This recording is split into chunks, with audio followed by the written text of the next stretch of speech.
हम लोग last class में कन्वर्टर को पढ़े थे और देखे थे कि कन्वर्टर से स्टील को बनाने के लिए हम लोग उसके अंदर हॉट मेटल के साथ साथ स्क्रैप और लाइम को चार्ज करते हैं और रिएक्शन करके बाद में हमें कार्बन जो है वो रिड्यूस होकर के स्टील फॉर्म होता है और कुछ स्लैग निकलता है जिसको हम लोग बाहर निकाल देते हैं। आज हम लोग दूसरा प्रोसेस पढ़ेंगे जिसकी मदद से हम लोग स्टील को बना सकते हैं, वो होता है इलेक्ट्रिक आर्क फर्नेस।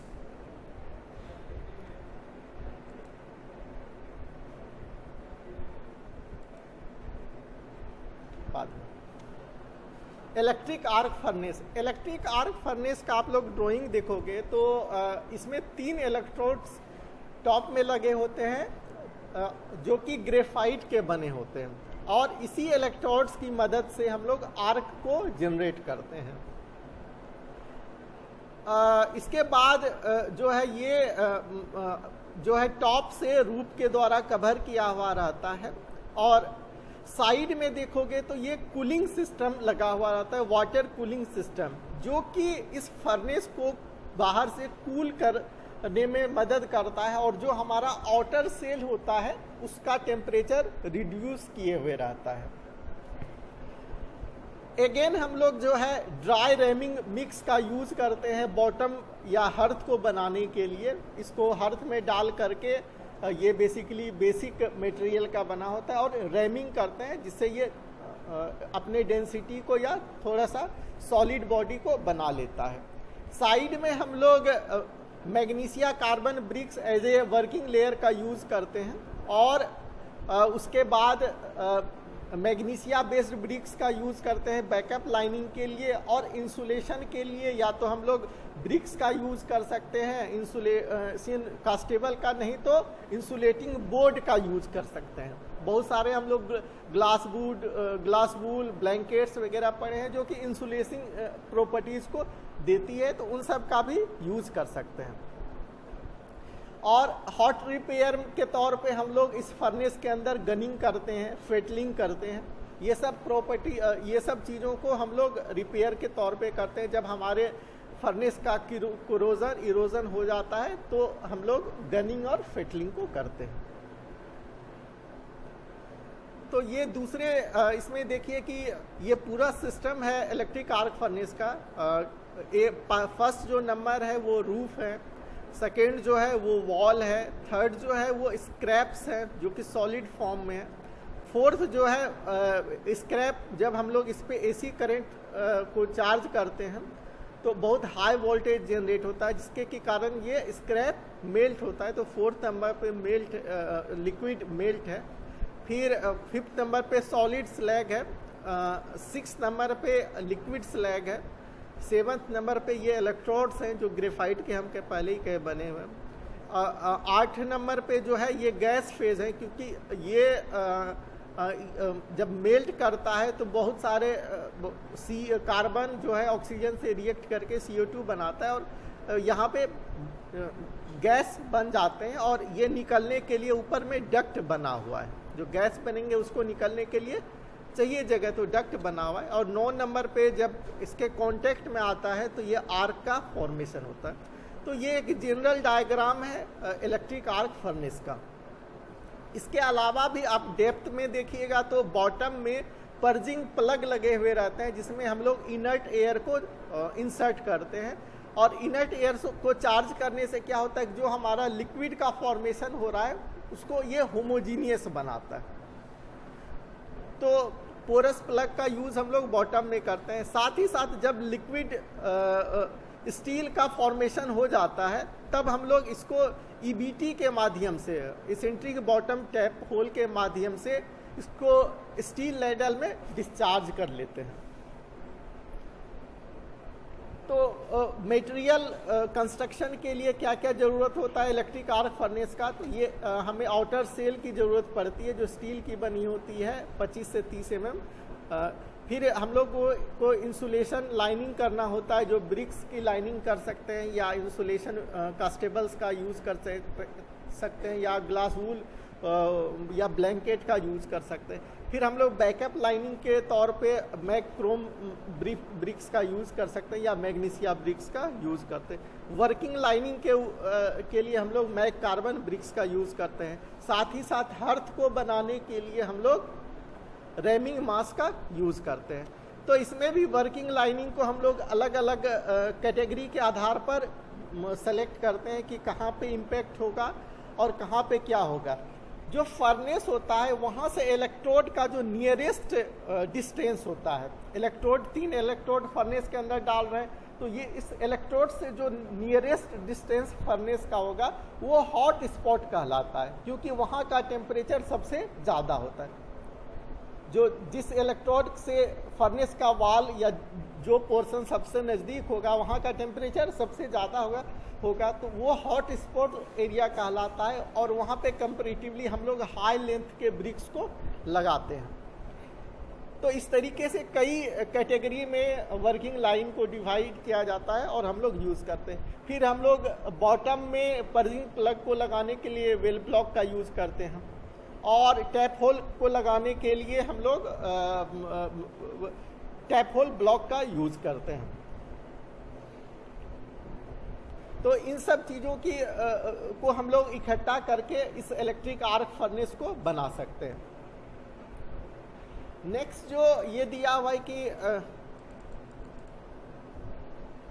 ये एक प्रोसेस दिया हुआ है, हम लोग स्क्रैप को कलेक्ट करते हैं, इसको हम लोग इलेक्ट्रिक आर्क फर्नेस में चार्ज करते हैं स्क्रैप को, फिर हम लोग इलेक्ट्रोड के मदद से हीट जनरेट करते हैं। हीट जनरेट करने के बाद ये मेल्ट हो जाता है और कार्बन रिड्यूस हो जाता है। तो उसके बाद हम लोग लेडल फर्नेस में ले लेते हैं, वहाँ पर जो एलॉइंग करने की ज़रूरत होती है तब हम लोग एलॉइंग करते हैं, फिर इसको हम लोग कास्टर पर ले जाते हैं, वहाँ पे इसको कास्टिंग किया जाता है।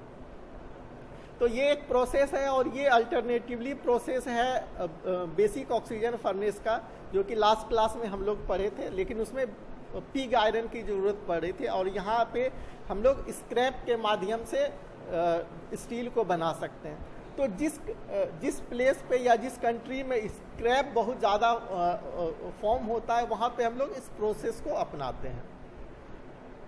तो फिर ये है कि भाई इसके रिफ्रैक्ट्री को सिलेक्शन के लिए हम लोग किन किन बातों का ध्यान देना होता है। तो पहला चीज़ है कि लिक्विड स्टील का कंटामिनेशन क्या है, उस लिक्विड स्टील में क्या क्या कंटेंट है, उसका एनालिसिस करेंगे तभी हम लोग रिफ्रैक्ट्री का सिलेक्शन कर सकते हैं। और जो रिफ्रैक्ट्री, वैसे रिफ्रैक्ट्री को हमें यूज़ करना चाहिए जो कि हमारे हेल्थ के लिए हैजार्डियस नहीं होना चाहिए, और इन्वायरमेंट के लिए भी वो हैजार्ड नहीं होना चाहिए। अदरवाइज पता चला वो हम ऐसे रिफ्रैक्ट्री को यूज़ कर लिए जो टॉक्सिक है, और हीट होने के बाद वो टॉक्सिक एलिमेंट्स को रिलीज कर रहा है, जो हमारे हेल्थ पर बहुत गहरा प्रभाव पड़ रहा है।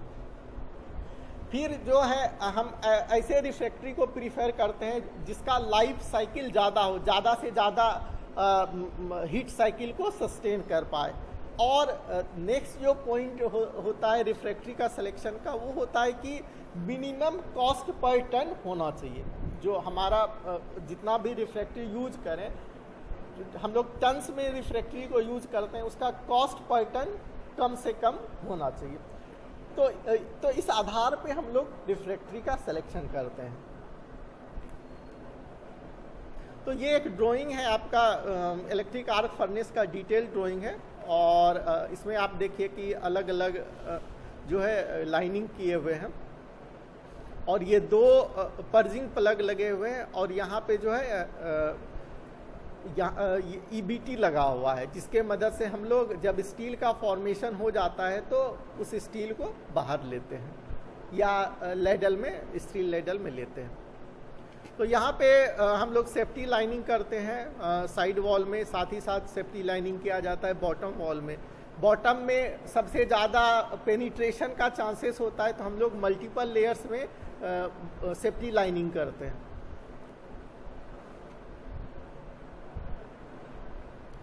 तो सेफ्टी लाइनिंग के लिए क्या क्या क्वालिटी होनी चाहिए, हम लोग TMC एनालिसिस के द्वारा अपनाते हैं कि जो सेफ्टी लाइनिंग का जो टेम्परेचर होता है लगभग 1400 डिग्री सेंटीग्रेड के आसपास पहुंच जाता है, तो हम लोग को ऐसे ब्रिक्स को यूज़ करना चाहिए जो कि 1400 डिग्री सेंटीग्रेड पर आसानी से सस्टेन कर जाए।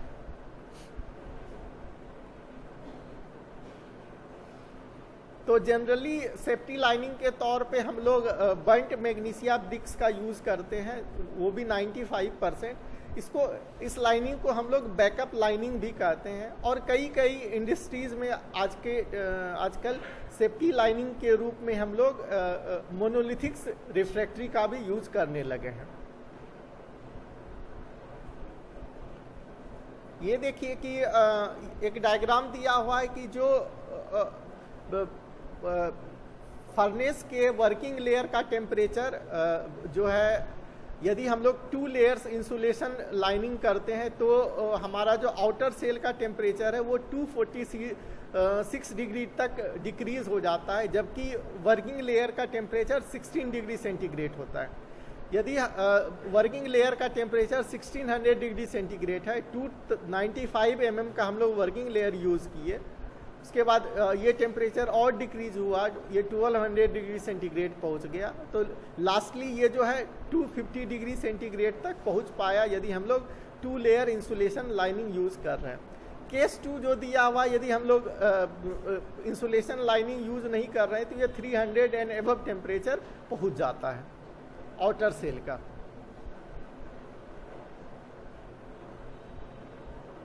सेम चीज़ यहाँ पे दिखाया गया है कि यदि हम लोग नो इंसुलेशन लाइनिंग करते हैं और इंसुलेशन लाइनिंग करते हैं, तो इंसुलेशन लाइनिंग यदि नहीं करते हैं तो सेल का जो आउटर सेल का टेम्परेचर है वो 400 एंड एबव पहुँच जाता है, और इंसुलेशन लाइनिंग यदि करते हैं, इंसुलेशन बोर्ड लगाते हैं, तो सेल के आउटर सेल का जो टेम्परेचर है वो 200 से लेके 300 डिग्री सेंटीग्रेड के आसपास रहता है। फिर हम लोग वर्किंग बॉटम या हर्थ में जो है रैमिंग मास का यूज जो करते हैं, उसमें जो है मैग्नीशिया लगभग 75% होता है, और लाइम जो है CaO जो है वो 20% रहता है। तो इसी मटेरियल का जो है हम लोग मोनोलिथिक्स बनाते हैं और रैमिंग करते हैं।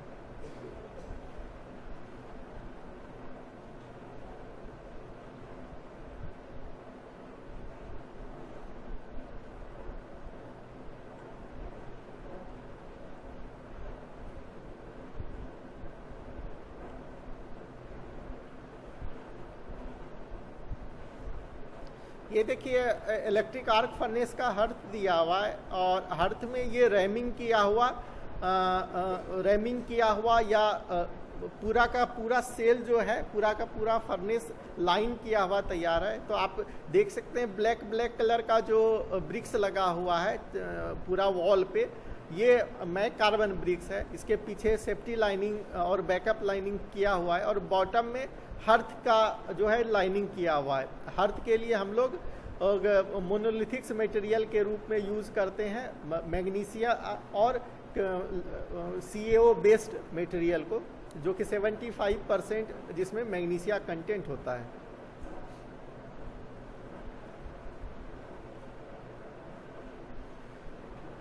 ये देखिए फेटलिंग मशीन है, जिसमें कि हम लोग फेटलिंग मास को भर करके फर्नेस के जो रूफ होते हैं उसको हटा करके इसमें फेटलिंग किया जाता है। ये क्रेन की मदद से हम लोग फेटलिंग करते हैं।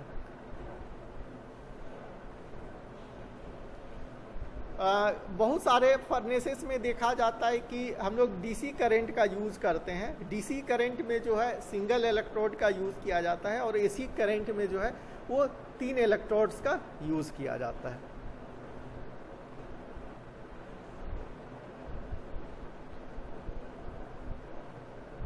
ये हम लोगों का हर्थ मेज़र करने के लिए डिवाइस दिया हुआ है कि यदि ज़्यादा हम लोग हर्थ की लाइनिंग कर देंगे तो क्या होगा कि जब हम लोग उसमें 180 टन या 180 टन मेल्ट करके बनाएंगे स्क्रैप को, तो ये अपने लेवल से बहुत ऊपर उठ जाएगा, ये साइड वॉल को टच करने लगेगा। तो इसीलिए हम लोग हर्थ की लाइनिंग को मेज़र करते हैं कि एक सर्टेन डेप्थ से ज़्यादा तो नहीं हो गया। यदि ज़्यादा हो जाएगा तो फिर ये साइड वॉल को मेल्ट टच करने लगेगा, जिसके बाद ये फर्नेस को पंचर कर सकता है।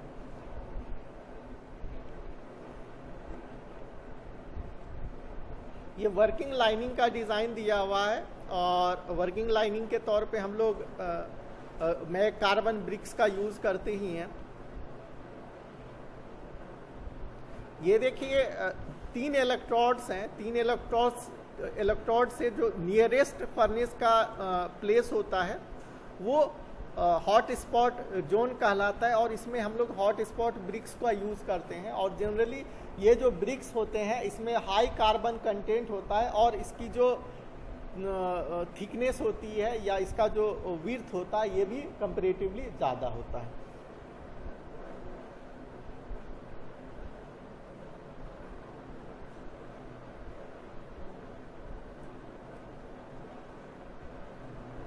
ये इलेक्ट्रिक आर्क फर्नेस इंजेक्टर का एक डायग्राम दिया गया है। ये इंजेक्टर के माध्यम से ही हम लोग गैस या लाइम को इंजेक्ट कराते हैं, और देखिए इसके चारों साइड कूलिंग सिस्टम लगा हुआ है ताकि इंजेक्टर का जो टेम्परेचर है वो बहुत रेज नहीं करने दे। रेज कर जाएगा तो वो मेल्ट हो जाएगा।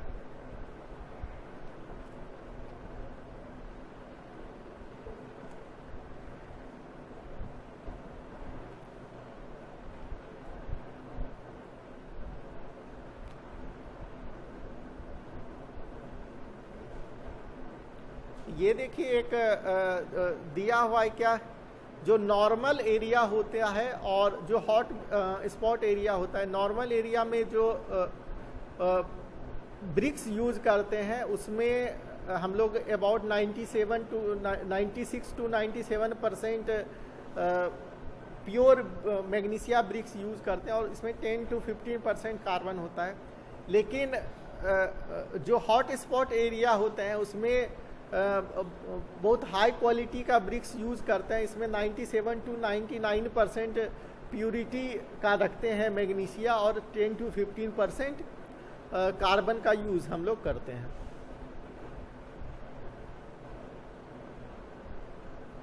ये एक गनिंग मशीन का डिज़ाइन आपको दिया गया है। इसमें टॉप से हम लोग गनिंग मटेरियल को चार्ज कर देते हैं। यहाँ पे एक एयर चेम्बर है जिसमें हम लोग हाई प्रेशर एयर को चार्ज करते हैं, और यहीं से ये मिक्स हो करके एयर और गनिंग मटेरियल मिक्स हो करके हमारा नोजल के थ्रू वो जाता है फर्नेस के अंदर।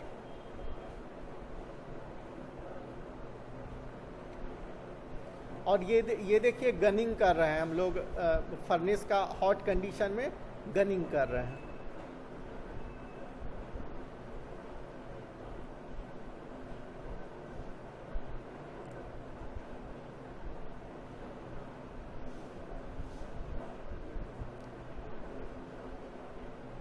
ये टैप होल के बारे में दिया गया है, टैप होल की डिज़ाइन और इसका कंस्ट्रक्शन कैसे होता है। इसमें भी मैं कार्बन ब्रिक्स का ही यूज़ करते हैं हम लोग। एक्चुअली ये ब्लॉक फॉर्म में होता है।